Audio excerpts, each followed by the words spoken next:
ikaw naman ang ano. Ako lagi ko sinasabi, ang dami kasi, lalo na ngayon, daming mga magaling.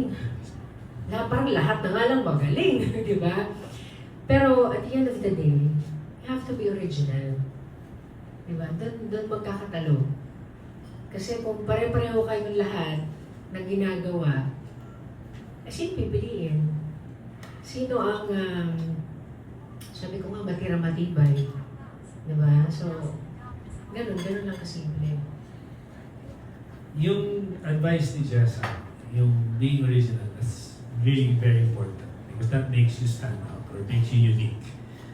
But if you want to last long in this business, you have to learn to be humble with your talent. I mean, when I say humble, you're not supposed to be timid on stage.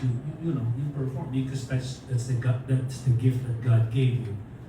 Pero humble ka in the sense na there's always room for improvement, and you have to acknowledge those that came before you. And if you learn to do that, you may kalalagyan ka sa industriya ito and you will last long. That's if you want to stay long in the business. And then of course, keep on creating and sharing God's gift. Last question po, since Sir Lim daw po ay creative director for this show, paano niyo po nasala din po yung set list po para sa Punks? Since kayo dalawa po ay maraming hits po. That's a very good question. You're very... Pinag-uusapan namin, sabi niya, ang dami mo namang hits. Kasi sabi ko, dapat kantahin natin yung ganito. Ano yan? Well, that's always a challenge, lalo na kaming dalawa because our catalog malawak, di ba? But minsan, depende kasi sa concept ng show. So hindi namin, offhand, hindi namin magagawa lahat ng hits namin sa show na to. Although we tried, there was a show before na we were able to include most of our hits, di ba? Almost all. Pero hindi pa rin talaga makakayanan in a 2.5 hour show. But in this show, kailangan, iniisip namin yung song na babagay doon sa storya na gusto namin ibahagi. Kasi sometimes I feel like you can create a playlist na, okay, patutugin mo lang, pero pag walang, kanta mo lang or something, parang kulang yung connection. Of course, they could relate to it, lalo na kung favorite nila yung song, pero when you're doing a show or a concert, especially a major one at that, you have to, sa akin important yung, yung connection mo sa audience. And ang pinaka-powerful connection is yung storya na nire-relay mo sa kanila. And that's through the songs that you put together. When you watch this show, you will see, over the years, I have to admit that when I started, I wasn't like this when I was younger.